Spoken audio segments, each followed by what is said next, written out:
So, you want me to talk about what so far where we have reached? Yes, please. Yes, what has Baker suggested are the likely chances that the United States will support Palestinians? See, I think many people think that Mr. Baker has a plan. And they think that he is coming and going to really see his plan take life. In my opinion, I think Secretary Baker is trying to bring the partners in the conflict, conflicting parties, to the negotiating table. He has no substantial program. He doesn't want to talk about substance at all. He is ensuring a policy of procedures. And he thinks that once the conflicting parties are sitting in the table, he thinks that the Israeli public opinion, the American public opinion, the Congress will change of his benefit, which is really not that much to count on. Now, even in trying to bring the conflicting parties to the table, I think the Secretary knows very clear that when you talk about peace, you talk about enemies, you talk about people who kill each other, you talk about people who create wars. So you bring those to the negotiating table who can deliver the concessions for peace. So that means that you have to bring the Israeli government, or whoever speaks on behalf of Israel, and the PLO. Which, in my opinion, and the opinion of all realists, that's what it takes to bring about a peace, start a peace process. Now, in the first meeting with Mr. Baker, I said to him, "Sir, you have schemes for the area in the aftermath of the Gulf War. We have just witnessed the killing of 150,000 Iraqis, massacre, a destruction of Iraq. You still sanction 18 million people. And you do all these things under the name of international legality, Security Council resolutions. What separates between 242 and 660 are merely 23 years and almost 400 other UN resolutions, Security Council resolutions. And if Saddam Hussein committed the mistake of calling Kuwait Qadima, its name of 70 years ago, we have identity cards that reads Judea and Samaria, which means the West Bank's name of 2,000 years ago. If on August 2nd the Iraqi army took over Kuwait by means of force, the Israeli army on June 5th, 1967 stormed the West Bank and Gaza and the Golan by military force also. If it's the question of human rights, you can go back to the State Department and see the violation of human rights of the Palestinians. So you can either continue the policies of double standards and split-tongue policies and hypocrisy, or you can continue doing what you're doing and you're not going to achieve anything. I also said to him that you are here, you want to find financial arrangements, political arrangements, economic arrangements, military arrangements for the region.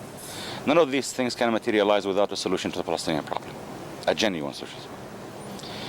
If you don't do that, that means this region will enter the darkest age of its political history, and we have to wait for the emergence of another Saddam, maybe this time from Cairo or Damascus. He looked at me face to face and he said, "I agree with you." I said to him, "If you agree with me, what are you going to do about it, sir? 2 years ago, you put 14 months of your precious time trying to bring in Israeli and Palestinian teams to Cairo to negotiate Shamir plan. And then Shamir turned down and said no to his own ideas. And you told him, this is the White House phone number, you call me when you're ready. This time, Shamir will torpedo your efforts. What are you going to do about it?" He said, "I have the Congress, I have AIPAC, I have this, I have that." We made sure, as Palestinians, that from all parties to the conflict, We have a peace strategy introduced by the highest legislative body of the Palestinian people, the PNC, the Palestinian National Council, in 1988, based on international legitimacy. And we are very much committed to a peace process. But we're not blind. We're not blind. You know, once you see a government in Israel, the most extremist government in the history of the State of Israel, formed in June 1990 to bring the West Bank and Gaza to a point of no return as far as settlements and demography are concerned. Once you see this government killing people, Palestinians at random, demolishing their homes, confiscating their land, stealing their water, creating an economic war unprecedented, it's obvious that these people don't have the term peace in their dictionary. And if it's going to be a peace by linguistics and for propaganda, then that's a problem for everybody who's going to try to start a peace process. Of course, that was the first meeting, and then we went on. Shamir was saying, I will not go to the peace conference till these conditions are met, meaning the conditions of Mr. Shamir, that he choose the Palestinian delegation, that he interprets 242 in his way, which means that they implemented it when they withdrew from the Sinai in 1982. It means that their sovereignty will be maintained in the West Bank and Gaza. It means that he will drop out the concept land for peace. And Mr. Baker knew the Israeli position very well. Mr. Baker started his business in the region, or shuttle diplomacy, in March. We met him the first time on March 12th. Between March 12th and August 12th, Shamir's government confiscated 26,000 hectares of land.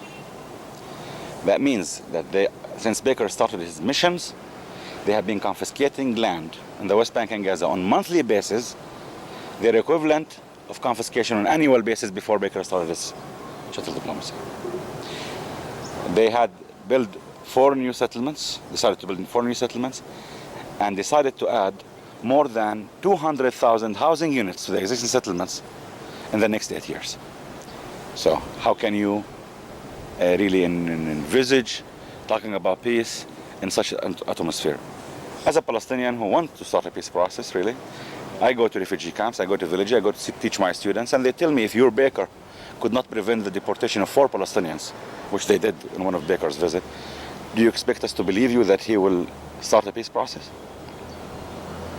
So, recently, and in the aftermath of the Gorbachev-Bush decision to send an invitation to the conflicting parties in October for a peace conference, Shamir changed his technique.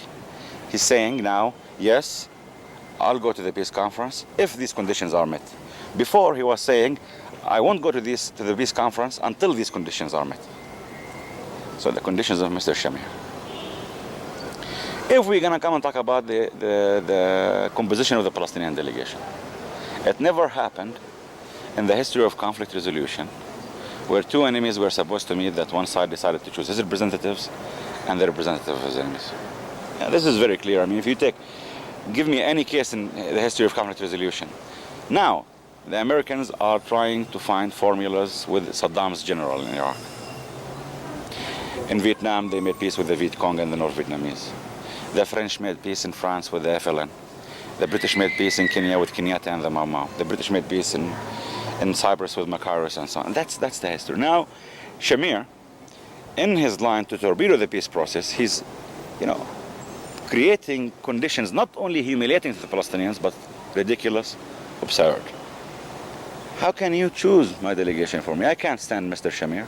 I can't look at him twice in the face, honestly. I think he's a terrorist. His record shows that. He's the one behind all the terrorist attacks in 1948, and he's the one behind all the suffering and hate of Palestinian people now. But what can I do? If I want to talk peace, I talk to my enemies. If he's the choice of the Israelis, that's fine. But with the same token, I gotta have to choose my delegations. All right? So, as Palestinians, we have the Palestine Liberation Organization, the PLO, as our sole representatives. And Baker was told that the composition of the Palestinian delegation is an internal Palestinian matter. It's the PLO who will announce the name, choose the delegation, announce the name, and be the reference of this delegation. This is not a condition. This is just common sense. Common sense. And now, when it comes to the issue of what negotiations, what for? I mean, you negotiate to achieve something.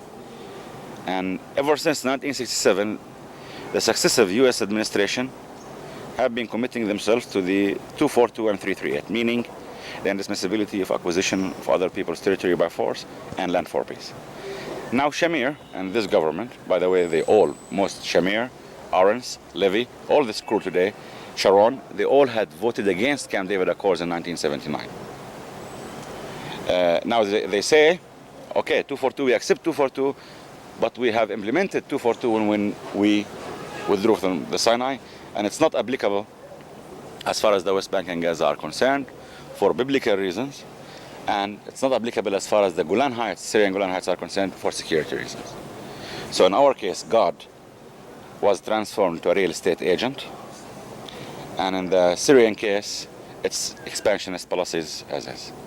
Well, I said to Mr. Baker, sir, your president, Mr. Bush, have been saying aggression will not be rewarded, occupation will not be tolerated, and people will not be subjugated against their will to other people's rule.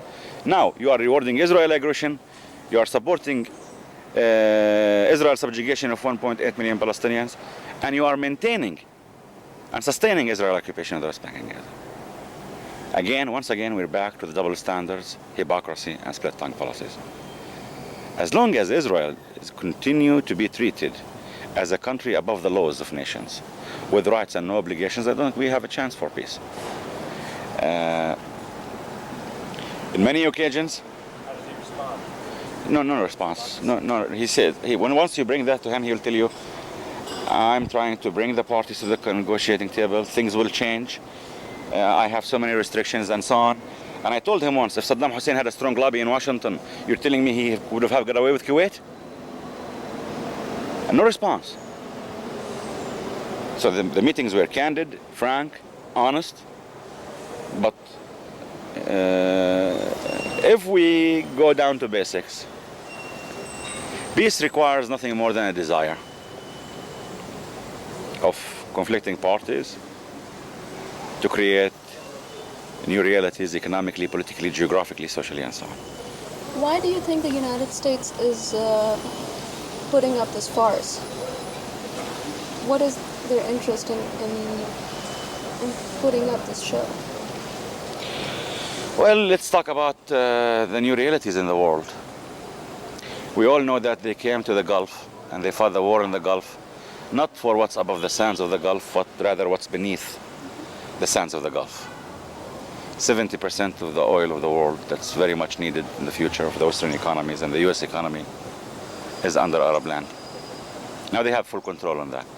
They want stability in the region. They know also that stability in the region has one key, a solution to the Palestinian problem. Now I want a solution to my problem. I want a solution that corresponds to my right to determination, my national rights, my right to establish a state. That's in accordance with the resolutions of the United Nations and Security Council, which the Americans authored many of them and voted for all of them. As a Palestinian, I may not have the tanks and the planes and the armies to impose the solution that I want. It's fine. I'm not powerful. I'm no match to Israel as far as its nuclear arsenal. The more planes they have than Britain and France, or the tanks or whatever. But at the same time, the world knows that the lack of Palestinian participation in the peace process means you don't have peace in the region. Now, I don't want to play the negative. I don't want to be the negative side. I want to be positive. So positive means that, okay, there are Security Council resolutions, there is international law, and we have just seen what happened in the Gulf, and why don't we have these things as basic grounds for it? Now the US is not working in accordance with international law. Why? Because it's Israel. And that's what I say, that Israel must or Israel is being treated now by the US as a country above the laws, with rights and no obligations. So Israel, if they can close universities and get away with it, they'll close them, extend it for another year. If they can kill 5 Palestinians a week and get away with it, next week they kill 10 and test, and so on, and so on, and so on. So the US today is rewarding Israel's aggression, maintaining Israel occupation. And as long as they continue to do these policies, I don't think we'll have a hope for a peace process, because when you come talk about a Palestinian-Israeli conflict or a Palestinian-Israeli solution, you don't go at it in a style where you're going to solve a labor dispute in Detroit. That's the thing that must be very clear. The US, in realpolitik, I mean, you are the Security Council. Rome is back, whether we like it or not, you know. You have the world in your hands. And for 80 years we have been subjected to so many various schemes and suffering and harassments and plans and genocide, but we still continue to exist as Palestinians. And we will continue to exist for the next 700 years. If you decide to ignore me as a Palestinian, that doesn't mean I don't exist. I'm here. So once the US decide to treat Israel like a normal country that must abide with the international law and the wishes of nation states, that's a different story. But Israel today is being allowed to act like a mafia. If they don't hear something good in Washington, their forces, the William Safars, the Rosenthals, and so on, the same thing in Belgium, the same thing in France, the same thing in... It's a mafia. It's a mafia that's well connected. And it's really, they don't act as in a behavior of a nation state. They haven't yet, in the past 40 years or 42 years, applied or accepted one resolution of the United Nations. And Israel is the only country in the world that was born in the UN. The only country out of the 159 nations, the only country that owes its existence to the UN is Israel. It was born there.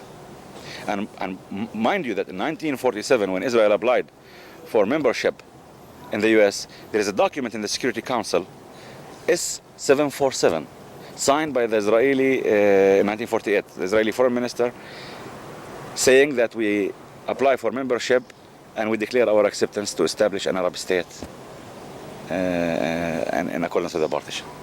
And today Israel is telling the Americans that the UN must not participate in the conference. Or if they want to participate, they come with no eyes, no mouths, and no ears.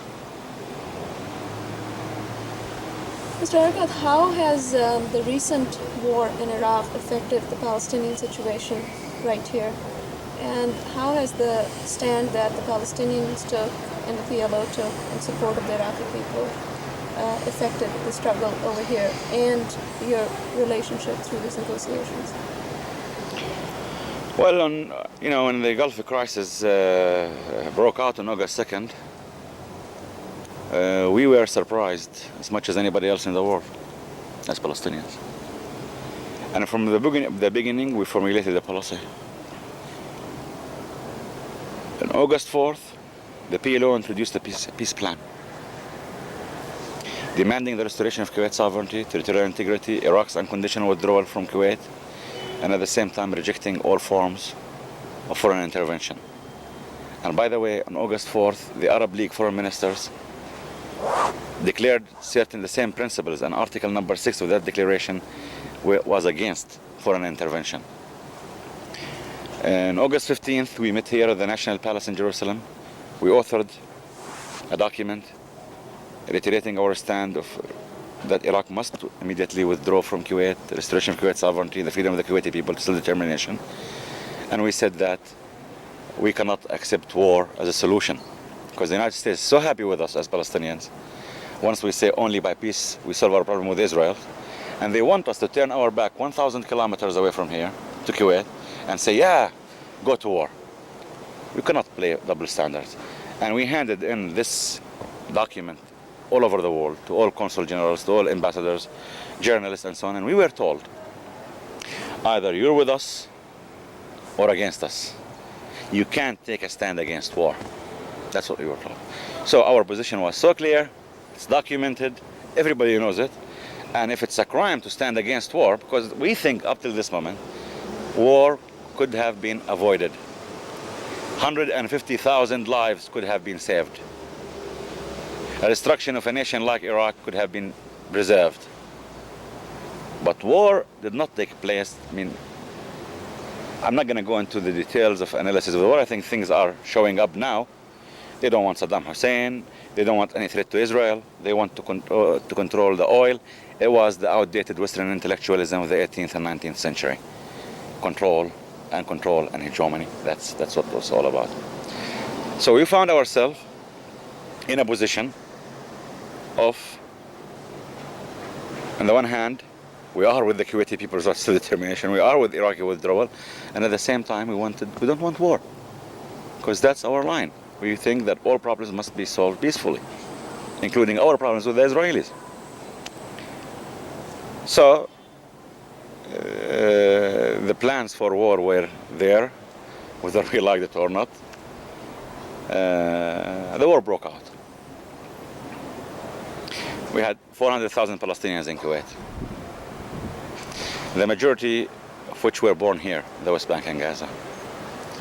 So when Yemenis went back to Yemen, Filipinos went back to the Philippines, Pakistanis went back to Pakistan, Indian went back to India. Palestinians, no one in the world spoke where the hell these people will go. They were born, including two of my sisters who were born here, who could not come back to Jericho.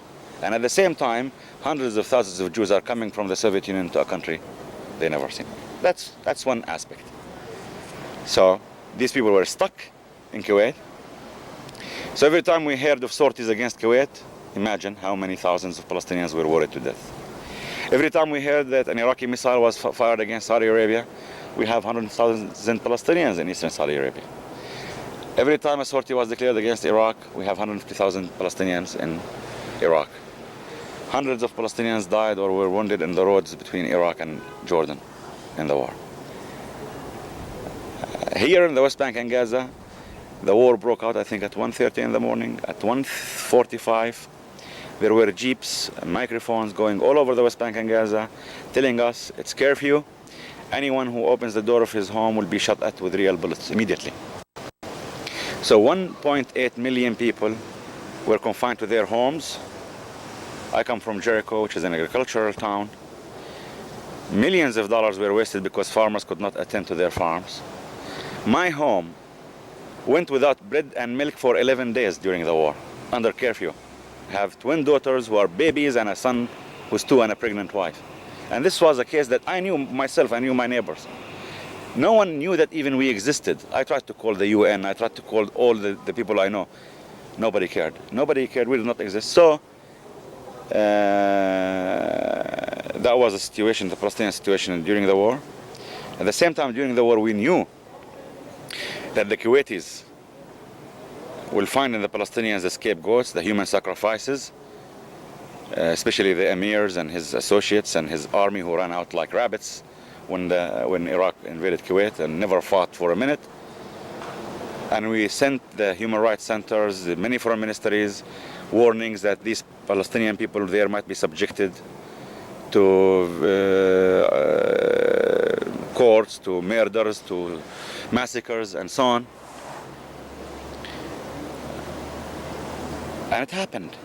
Once the Kuwaitis came back on the American tanks, under the pretext of human rights and so on, Palestinians were slaughtered, Palestinians were tortured, Palestinians were kicked out, and nobody said a sentence about it up till this moment. Palestinians here in the West Bank and Gaza, we were losing $7 million every day under the curfew. Nobody knew about it. Of course, our GMP, which stood at $1.7 billion in 1989, 41% of it came from remittances from the 800,000 Palestinians in the Gulf, or from the donation from the Gulf governments, or the 5% cut from the Palestinian workers there. We lost this. 32% came from workers who worked in Israel, Palestinian workers. We lost this. 11% tourism, we lost this. So you add up about 83% of the GNP that evaporated. So, on the one hand, Palestinians are being thrown outside the Gulf and Kuwait and so on. Palestinian workers are being fired by the Israelis. At the same time, Israel, last year we produced 600 million cubic meters of water. They stole 500 million cubic meters of water. They confiscate the land. Universities are closed. So the war is evident against the Palestinians from all sides. We knew that. We had applied immediately the concept of equal misery, sharing misery. And we're standing. We're standing, and the world knows it. The world knows very much. I think Mr. Baker knows very much, and he was told this, that after the Gulf crisis, more than any time ever, Palestinians have been committing themselves more and more that their only salvation lies in the establishment of an independent Palestinian state for them. Palestinian state. This is the only salvation for us. We built Kuwait. We built Saudi Arabia. And the human rights did not bother anybody in the states concerning those Palestinians who found themselves caught in the middle. They could not come back to their homes, and at the same time massacred and slaughtered by the Kuwaitis. And not one sentence was said from anybody.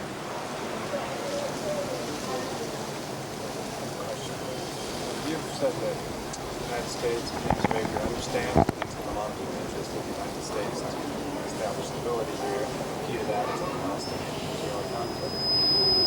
And on the other hand, apparently Baker and Bush will do nothing to further that cause and will continue to maintain the occupation. What do you infer from this? What is it that the United States wants, and when did they declare that they are against the Palestinian state? Well, I think for the United States, it's much easier. It's been always for the U.S. government, an equation. It's much easier for them to confront Palestinians or Arabs rather than confronting Israel. That's the only reason. They maintain their help and assistance to Arab regimes who belong, in my opinion, to the 6th century AD. They support regimes that don't know what the term human rights means, what the term liberal, the term democracy means. And they preach human rights, they preach democracy, they preach whatever, anywhere in the world. And when it comes to the Arab systems that are the staunchest allies of the US government, you have regimes there that don't know the least thing about democracy. So I think this is part of the problems of the region. And this is why the region will continue to be living in instability, unpredictability.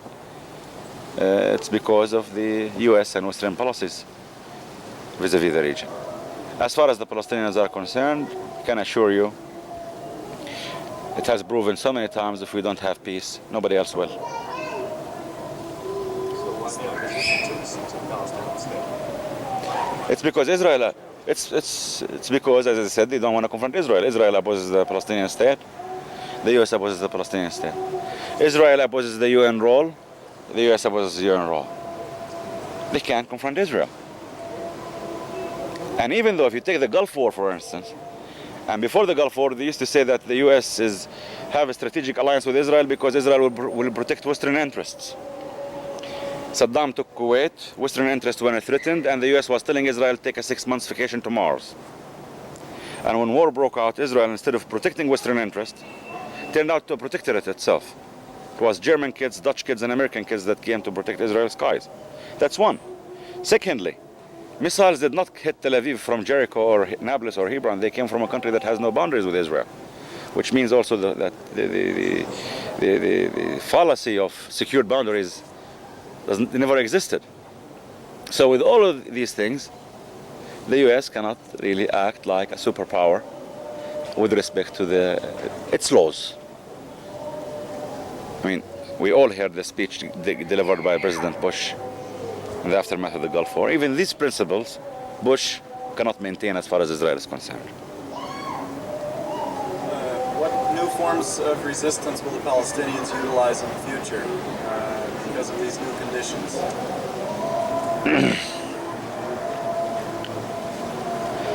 The Palestinians will see any way of resistance due to the circumstances. I mean, as long as we're under occupation, we will continue to resist in all means available to us in order to achieve the peace for our people and others in the region. What is the current state of Intifada? How are the people faring given the demise in the economy, given the fact that Intifada has been going on for over 3 years now, and the conditions have sharpened and hardened, and with no promise of any kind of a delivery? What is the situation of the present struggle in the occupied territories? See, I think the Intifada started at the peak of economic prosperity in the West Bank and Gaza. And when you started the Intifada, you know, with the most backward technology the human possessed, the stone. You knew that with this stone you cannot confront the nuclear weapons of Israel, or the tanks of Israel, or the planes of Israel. So the Palestinian choice was so clear, you know. You kill me or free me. It's very simple. And that's the bottom line of it. So we're hurting badly, we're suffering a lot. The Intifada goes up, it has its ups and downs. We're normal people after all. We're not the perfect people. We have so many things like any normal societies. But at the same time, the Intifada is going on. Maybe changes a little bit here, a little bit there. And at the end, my problem as Palestinian, it is the major Israeli problem. I'm the thorn in their throats. They know that. They can bring 1 million Jews from the Soviet Union for the next 25 years. Fine, they tip the balance, and what's after the 25 years? Will they think of building ovens here to burn Palestinians in concentration camps? So our mere existence here in our country, in our land, is a major problem for all the Israelis who refuse to see or admit or accept the establishment of a Palestinian state.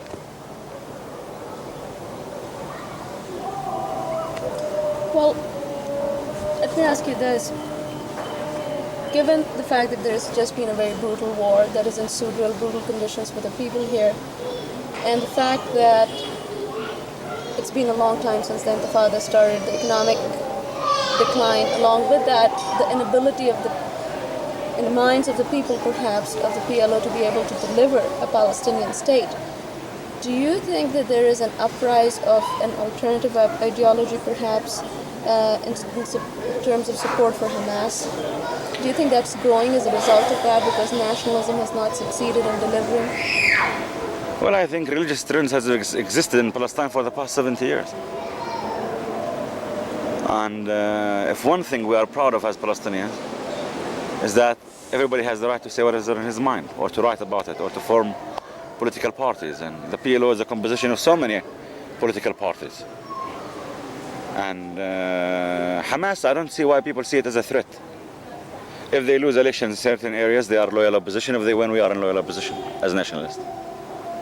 And this is the nature of Palestinian life. Elections are taking place underground for women's societies, for professors, for physicians, for whatever that we have it. So at the end, the Palestinians have the right to choose any way of political thinking, as long as we accept the concept of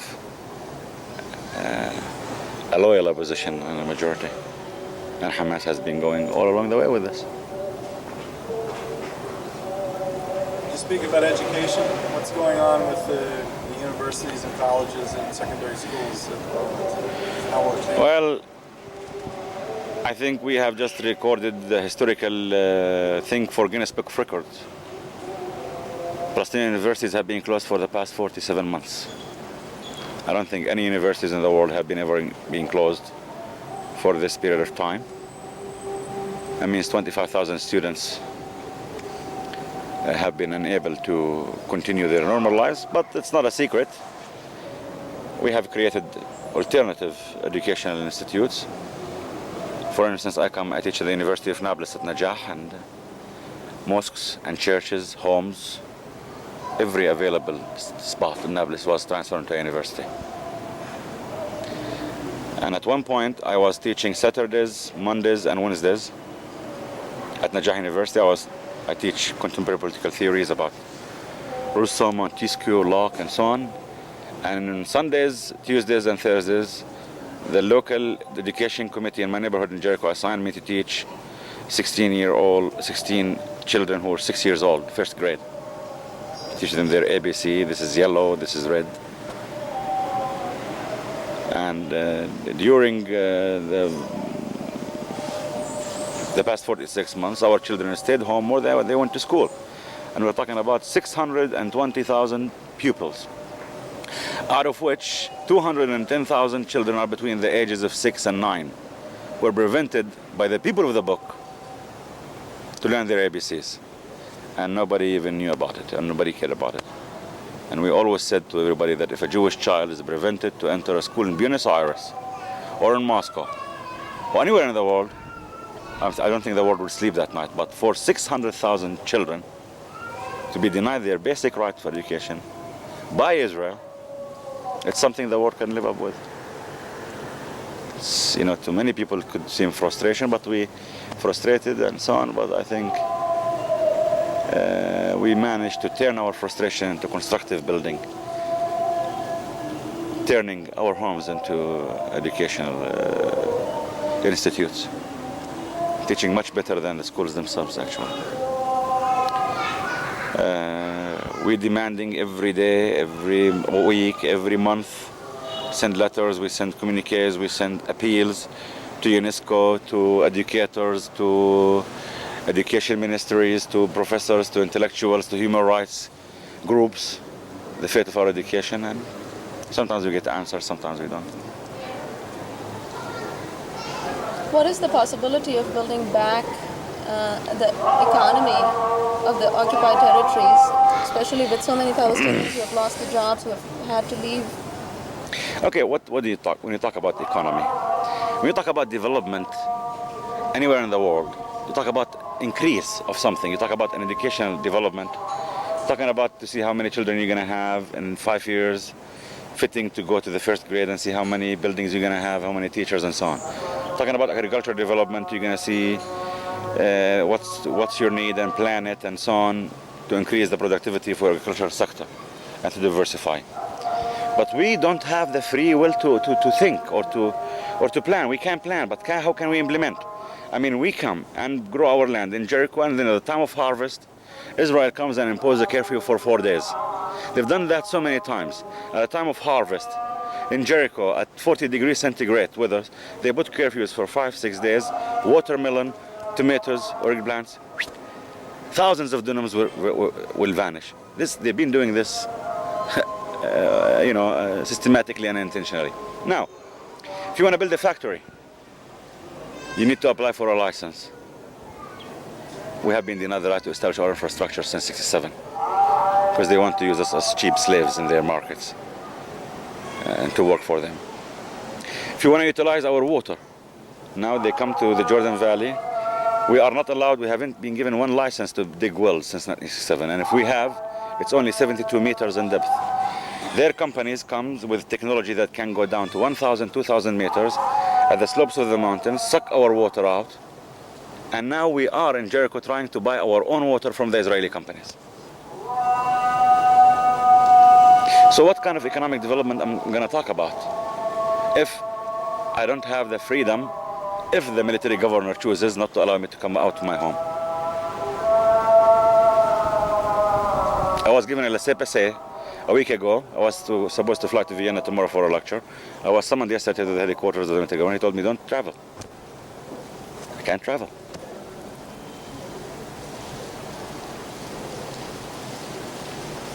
So in terms of economic development, we can't build a factory under the ground. We can't.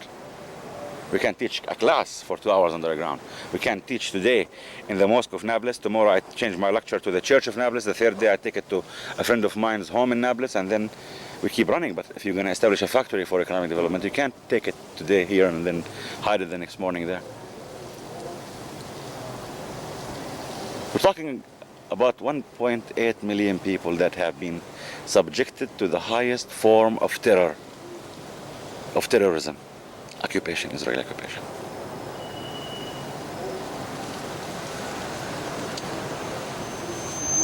Discuss the concept that's been quoted coming back to this process, negotiations, the concept of limited autonomy compared to the land consent. What would be the meaning of limited autonomy if somehow the Palestinians were International relations, I think there are 72 kinds of autonomies. And nations who go in functional integration, if you take the Nigerians, the Biafrans, if you take India with 13 subgroups, millions of people, they decide to integrate, and sometimes they are giving self-rule or autonomy, the Kurds in Iraq, whatever. Now, in our case, we don't wish to be Israelis, and we don't wish to change our religion from Christianity and Islam to Judaism. Autonomy, the schemes of autonomy, means the free will of a people to join other people. We're under occupation. We became under occupation as a result of military victory scored by Israel in 1967. The only thing that's applicable to us is the Fourth Geneva Conventions of 1949, international protection. And we said to Mr. Baker, we told him in 1990, Resolution 672, 673, and 681 were passed at the UN. And he said, what are these? I told him, sir, these resolutions call for the immediate implementation of the Fourth Geneva Conventions of 1949 to cover the occupied territories of 1967, including East Jerusalem. They were voted upon unanimously during the Gulf crisis. So now, the autonomy Israel is talking about is an autonomy that separates between the land and the people. The land is theirs, and the people are a minority who happen to be an accident of history. So another game of linguistics that we don't even, think about.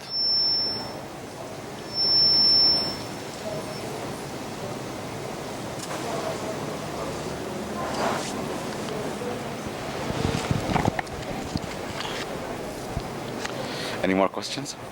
Yeah?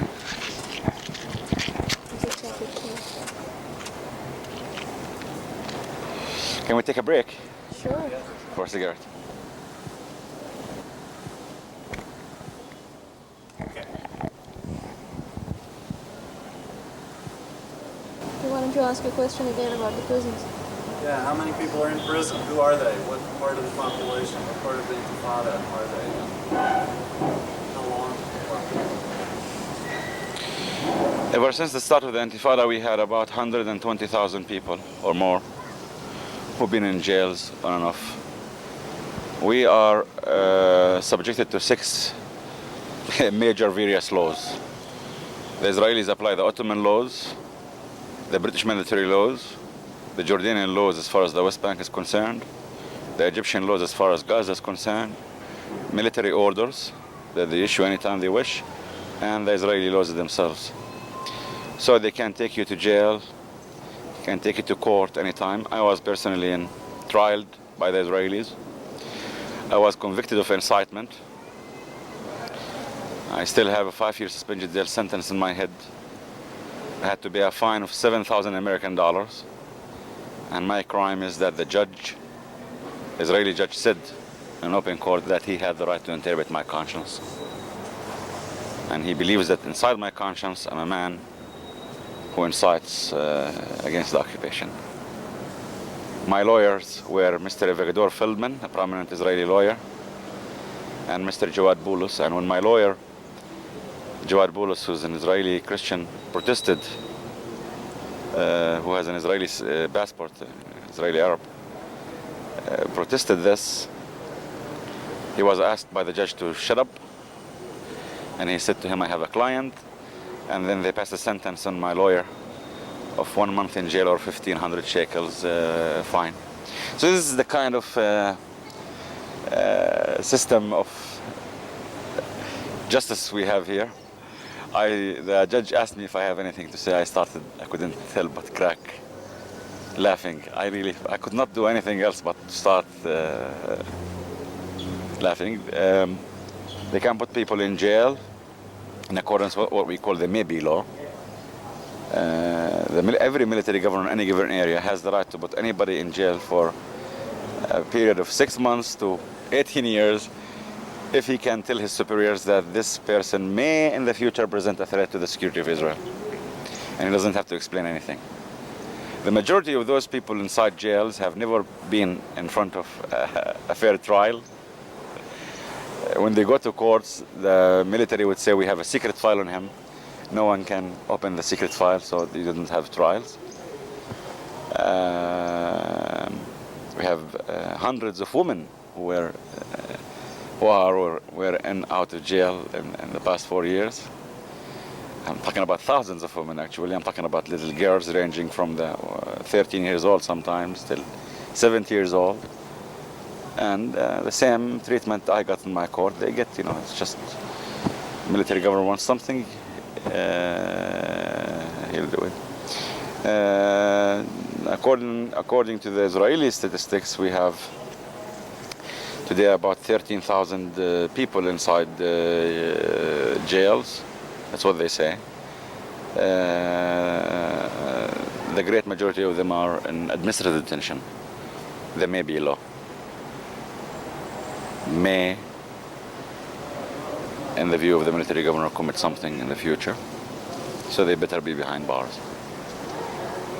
So if he looks at my face, he doesn't like it. He thinks of my conscience that I may do something tomorrow. He may jail me for 6 months, 3 years, 5 years.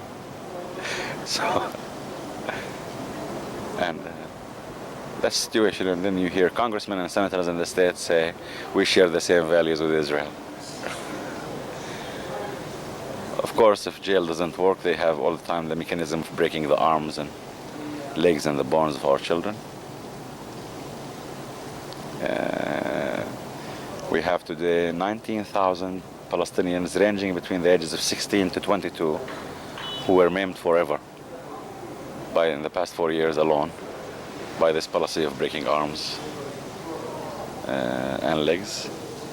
We managed recently to get the Swedish government to help us in opening a hospital for rehabilitation for such cases in Ramallah area. And that's exactly what happens in terms of jail. You don't have never a fair trial. And people can be arrested without any charges, without anything, on suspicion. Hundreds of homes were demolished by the Israelis. And the Israelis said later we did it by mistakes because they want to throw a bone to the Israeli extremists. They have death squads. They had death squads operating in the West Bank we've been talking about for the past 3 years. They disguise themselves as Arabs. They enter the market of Ramallah. They carry a pistol and shoot anybody in order to say that Palestinians are killing each other. Now they revealed it a month and a half ago, and people believed us, and we've been telling the world that they have death squads operating in the West Bank and Gaza. They're killing Palestinians at random in order to say that Palestinians are killing each other, to discredit us. And I don't know what next they will do. We will not be surprised.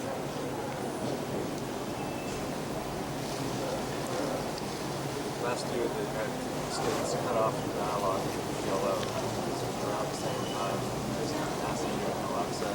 The massacre of Rishon LeZion, Ayun Qara. May 20th. There was the motion of the Security Council supervised rights supervision. First time I suggested this contact dialogue. There was a massacre committed against Palestinian workers in a place called Ayun Qara or Rishon LeZion. some Israeli soldier came and shot cold blood 8 workers to death, wounding dozen of them. So we went on hunger strikes. I was one of those hunger strikers to protest against this, to rally our people around non-violence and so on. We took our case to the Security Council, and we demanded that an investigation committee be sent to see what's happening. And the United States of America representative in the Security Council vetoed that resolution. And then dialogue was suspended with the PLO. So I don't know what to discuss with that. I think this is how flagrant the U.S. policy may be.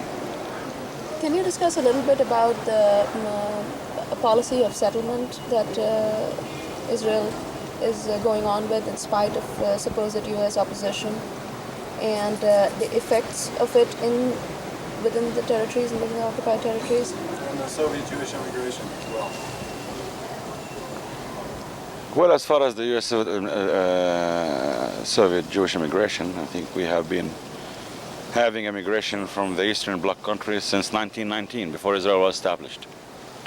Between 1919 and 1989, we had 1,115,000 Jews who came from Eastern Europe to Palestine. Now, if we take the total number of immigrants who came to Palestine, Jews are immigrants, talking about 2 million, which means that 50% of total immigration came from the Eastern Bloc countries. Between 1950 till 1970, the Soviet Union in particular gave Israel 2,000 immigrants annually, between 1950 and 1970. Between 1971 till 1979, this number jumped to 20,000 immigrants annually. Now, between 1980 till 1988, the number went back to 2,000 annually. Now you're talking about more than 200,000 annually. The common denominator of these trends is that the relation between the Soviet Union and the United States superpowers. There was always a line in the U.S. policy linking its relation with the Soviets with Soviet immigration. That's due to the Jewish pressure, Zionist pressure on the U.S. Government. And from 1950 to 70, we're talking about the peak of the Cold War. So the relations between Moscow and Washington were bad. 1971 to 1979, talking about the grain agreements, salt agreements, so 20,000 annually. 1980 to 1988, back to 2,000 annually, because Reagan divided the world to the world of evil and the world of good, and the relations were deteriorating. Now with the perestroika and the relations of opening of relations, the catch was Soviet Jewish immigration. It's okay. I mean, the Helsinki Accords talks of the right of people of movement, that people can move, okay? So Jews can move from the Soviet Union, from Romania, anywhere. But at the same time, the Helsinki Accord speaks of the right of people to choose where to go. 92% of the Jews who lived in the Soviet Union between 1950 and 1990 chose not to come to Israel. They favored to go to the States or Western Europe. Now, in 1989, all of a sudden, the U.S. passed a law on October 15th, 1989, limiting or cutting any allowance to the Soviet Jews coming to the United States. So did Western Europe. So all doors were closed in front of the Jews to go to the U.S. or the Soviet Union, and they found themselves with no choice whatsoever but to come to the hands of Shamir and Sharon, which means more settlements, more confiscation of land, more suffering. And this was done by collusion of the Zionist movement, the government of Israel, and the United States government. Because of these people, if you're going to move the Jews in the Soviet Union in accordance with the Helsinki Accords, why don't you have the same principles of the Helsinki Accords applied which is that their right to choose where to go. But these people have been denied the right of choice, and they are forced now to come to Israel. Once you force them to come to Israel, to the government of Shamir and Sharon, that means you are encouraging Shamir and Sharon to confiscate more Palestinian land and to build more settlements. Because the Labour Party of Israel line was, they went with land for peace because they talked about the demography aspect, that the Palestinians will be the majority, the Israelis the minority. Now you give 1 million Jews to Shamir. What is left to the Labour to say anything about it? So this policy of Soviet Jewish immigration, closing the doors in front of their faces, is actual encouragement and rewarding and pushing Shamir and Sharon to confiscate more land and to build more settlements. See, the contradiction is you come and say to them that don't build settlements, and at the same time you give them the ammunition to build the settlements. And then you tell them, okay, we don't want you to settle these Soviet Jews in the West Bank and Gaza. All right, these people can live in Haifa, and those living in Haifa can sell their homes or rent their homes and come themselves and settle in the subsidized, free of charge settlements in the West Bank and Gaza. And at the same time, Palestinians who are stranded in the desert now in Kuwait or in Saudi Arabia or in Iraq or wherever, and who were born here in the West Bank and Gaza, can't come back. So that's a classical case of the double standards, hypocrisy, and split-tongue policies of the West, especially in the US, and also a classical recipe for the injustice that the Palestinians have to endure. What is the pace with which the settlements are being built in the occupied territories? And what kind of policies has the Israeli government adopted to support these settlements? Well, now 54% of the land of the West Bank had been confiscated officially by the Israelis. They take it for security reasons. Then they put a military camp. A year later, they start building settlements. They give it to a settlers movement, and then come expansion. They advertise on the newspapers, subsidized homes, loans are free of any interests, actually forcing people to become settlers in the West Bank and Gaza. And then the US comes and tell them, okay, I'll give you guarantees for money, but don't use it in settlements. The Israeli says yes. So we have something in economy called fungibility. So the US give them the money, they use this money in a factory, and they use the money that was assigned for the factory to build settlements. But actually the money that the US sent is actually building the settlements in the West Bank and Gaza. It's the US taxpayers' money. That's building settlements, and at the same time Secretary Baker comes and says settlements are illegal and obstacle to peace.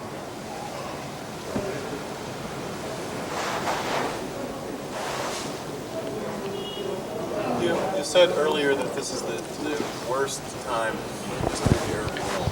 Could you talk about the Syrians' relationship with the U.S. and the Saudis and the impact of all those changes on Arab nationalism and on hostility? Within that discussion, could you address whether or not they're going to be able to attend the conference without the dialogue? So what is their connection?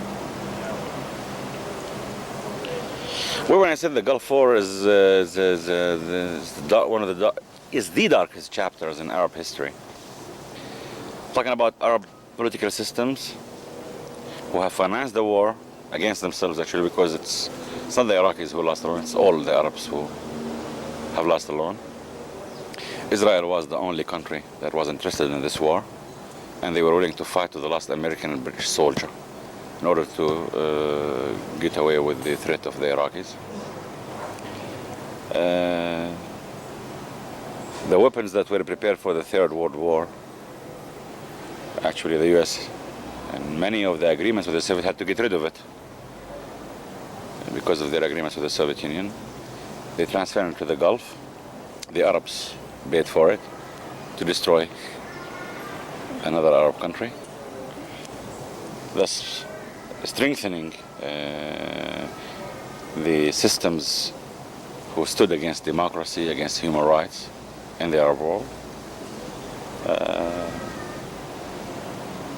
As far as the Palestinian question is concerned, I think we talked about the consequences. As far as the political consequences of it, now all the Gulf states have cut their aid using our position against the war. We stood against the war, but we did not fight with the Iraqis even.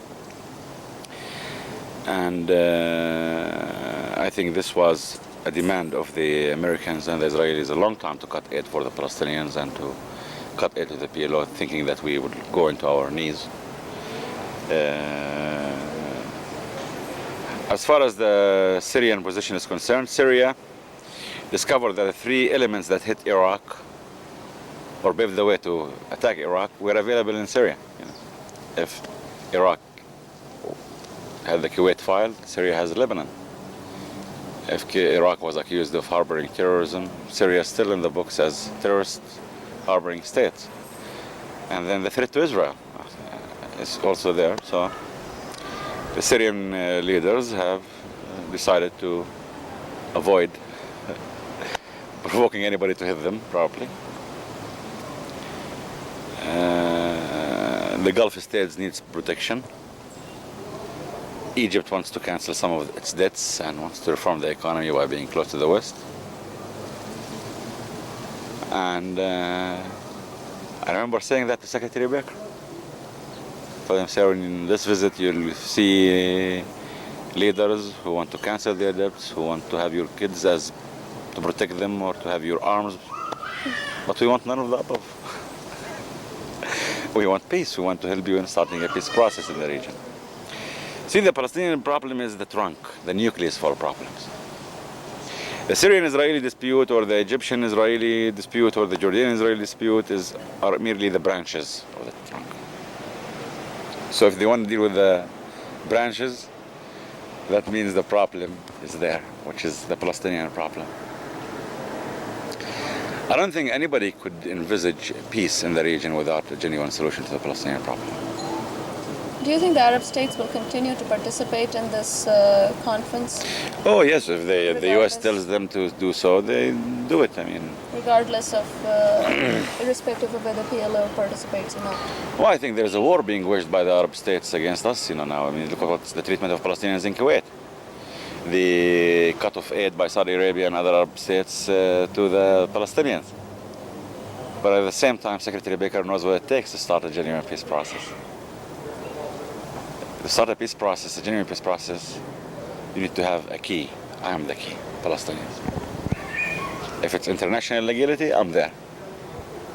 If it's the peace of Rome and the peace of the Romans, no thank you. There's an article by An-Najah National University that the Americans would have to make concessions to the will of Arab masses to come to the Arab world and not force the Arab countries to be humiliated and heads of chaos. Is that the intention of this analogy? Disagree with that? No, I disagree. I think it's naive. Because I think it's naive to think this way. I think it's all promises that were given to the Arabs by the West since the turn of the century have been betrayed. Take Hussein McMahon promises, 1916, and then the Sykes-Picot, and then the Balfour Declaration, contradictory promises. They carried out the promises against the Arabs. The 30s and 40s, all the promises to Palestinian moderates were betrayed. And in 1970, promises to Hussein were betrayed. Even to Sadat, as far as the solution of the Palestinian problem, the promises were betrayed. And I think to those Arab nations who joined the Western Alliance to destroy the people of Iraq, they will find out very soon, and they're already finding out, that the U.S. treats them as they have lost the war. Saddam is in power. And how can the United States answer the question of the lives, the ethical? I don't think I should ask ethical questions, but there is one ethical question: the souls and lives of 150,000 Iraqis. For what? These are human beings, after all. This was not a war. This was a massacre. A massacre, savage massacre. That's what it was.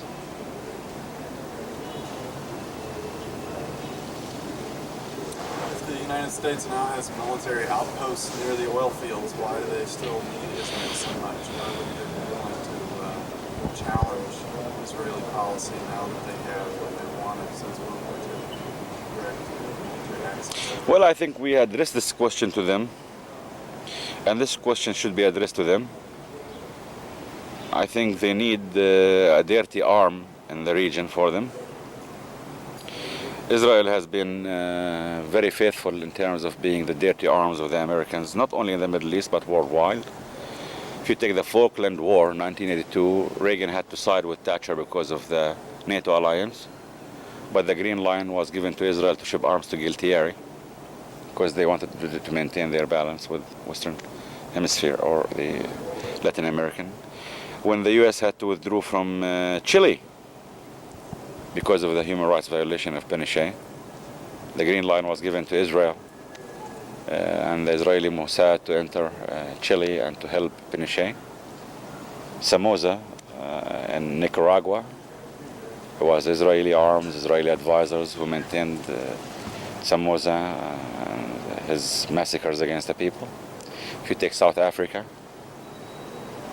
all the boycotts by the West, Israel was developing actually a nuclear arsenal with, if you even take Colombia and drug cartels, it's Israeli generals who are training the Medellin drug traffickers. If you take the Iran-Contra gate, and you would see that the strongest hand in this affair was an Israeli hand. So anywhere there is dirty work required, it's Israel. So I don't know whether the U.S. will consider this or will try to create other dirty arms in the region to achieve their dirty jobs. They already have a well-trained animal to get set loose. Why train another one? Well, they may train others, Never know. What could Americans do to support the Palestinians? Just to know the truth. To know just the truth. Because I don't think American values stand for, the closure of schools and universities and the random killing of people and the demolishing of homes and collective punishment and the uprooting of a whole nation, the closure of hospitals, the closure of kindergartens, the closure of theaters, arts festivals, galleries, and so on. And these things are being maintained and done by American taxpayers' money. And I think once the American people realize the extent of the truth, just the truth as is, I don't think they can tolerate the situation of what the Israelis are doing to the Palestinians.